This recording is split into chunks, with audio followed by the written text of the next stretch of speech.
on to Esther, chapter 6, verses 1 through 3, please. Then the king said, "What honor or dignity has been bestowed?" And the king's servants who attended him said, "Nothing has been done for him." All right.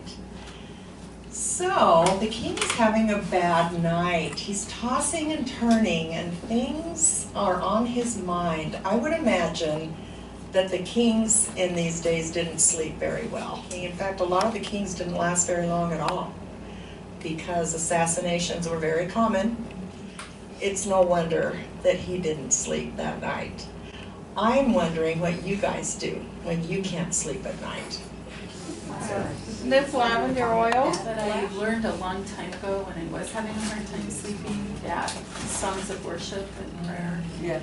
Well, King Ahasuerus decides that, and what does it say in here? He decides to read the records of the Chronicles. How boring is that? Yeah. That's even more boring probably than counting backwards by threes. Except for it's about him Oh, and his glory. oh, okay. That's how I understand. Maybe he's wanting to read up on all the great things he's done or something. Yeah, that's kind of how I think it is.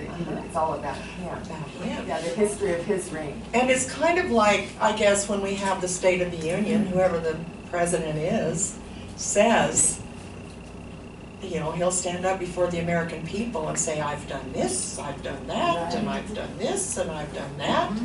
Possibly something to make him, he was probably troubled about something, and maybe he just wanted to read about all of his accomplishments.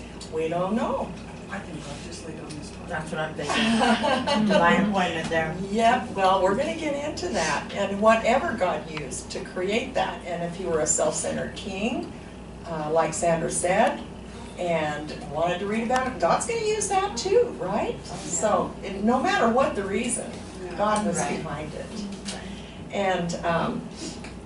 And so he's reading along, and he's here's, remember when we were reading in chapter, I don't remember, was it 2 or 3, where the two guys were going to assassinate him.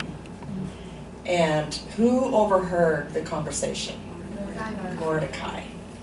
And Mordecai told, and he told Esther, Esther told the king looked into it and found out it was true, and these two dudes were done away with. Right. And so he had forgotten all about it. And so he asked the question here, what honor or dignity has been bestowed on Mordecai for this? He realizes he hasn't done anything to this man that saved his life. And so the king's servants who attended him said, nothing has been done. Nothing. Oh, well, King Ahasuerus was not satisfied with that. But you know, the neat thing about it was this was a remarkable example of the providence of God. He could have chosen 20 different diversions that night. What did he choose? He chooses to read the Chronicles. He commands this guy to bring him the book. What book? Which one? We don't know how many there were, but his servant picked this one book. Coincidence? He could have opened to any page in that book. What page did he open to? The page that talked about Mordecai. God's hand in the little things. And the king was showing great concern for this person, which is not typical of him either. Again, do you remember the verse in Psalms that says he changes the hearts of kings? Do you think God had something to do with changing the heart of King Ahasuerus and causing him to feel concerned about Mordecai and wanting to reward this man, whoever he is. The king said, "Who is in the court?" Now Haman had just entered the outer court of the place to speak to the king about hanging Mordecai on the gallows he had erected for him.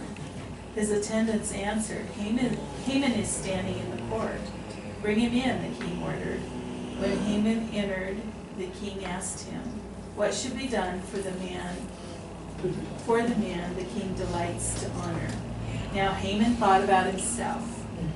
Who is there that the king would rather honor than me? Thank you, Shauna. It was no coincidence that Haman entered at that moment.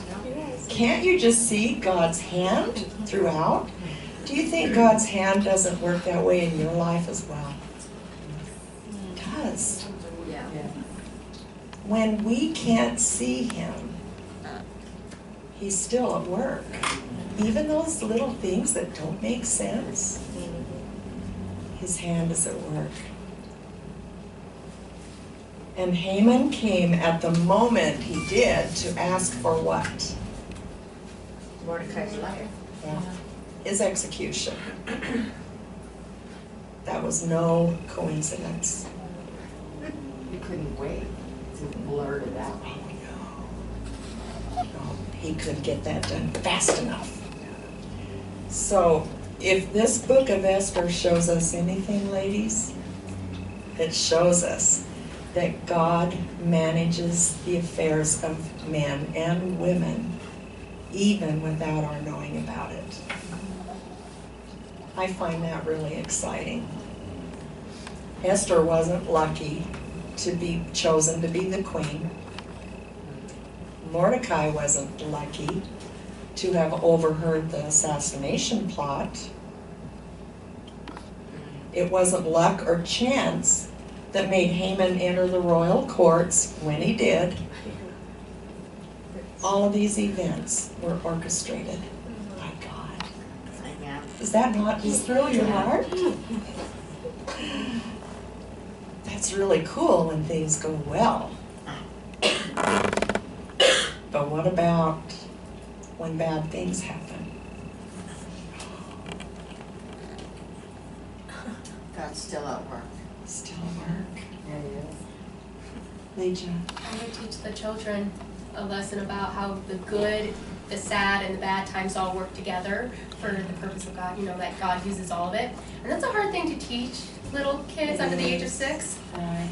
And I read a lesson online that I had to use, and it was about making a cupcake. So I had my sugar and had all the kids taste it. I'm like, that's the good in your life.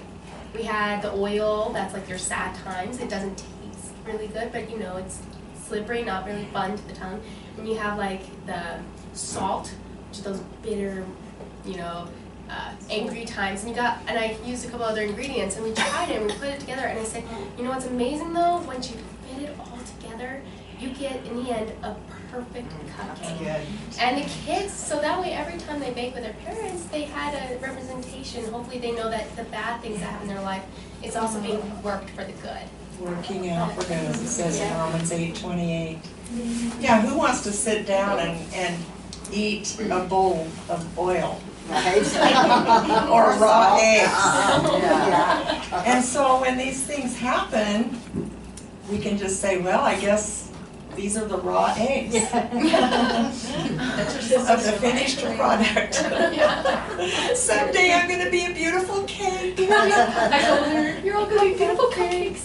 You know what, Legia, my granddaughter was in there. Oh, was And she? when she got in the car, she said, "Grandma, Oh. I'm a cupcake." That's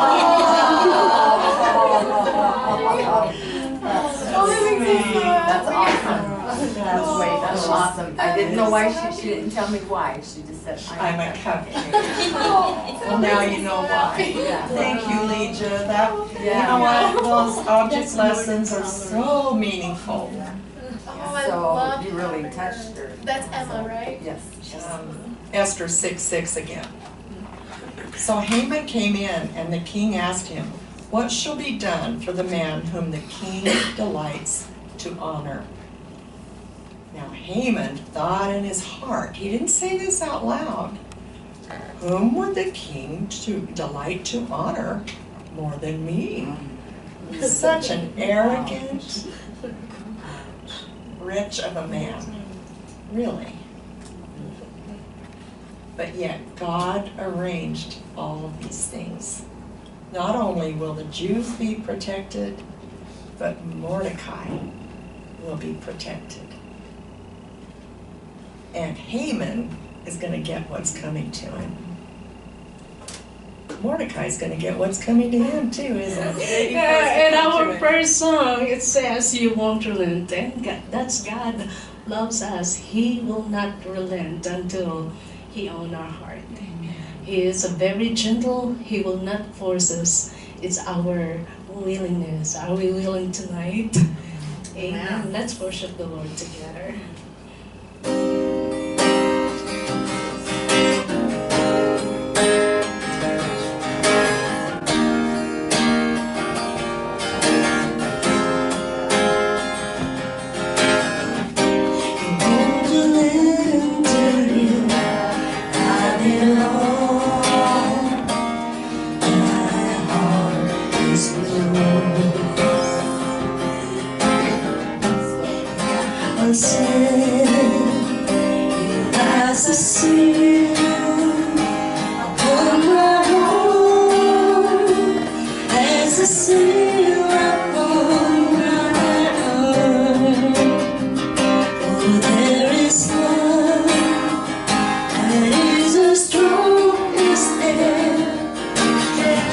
See the ending has to pray.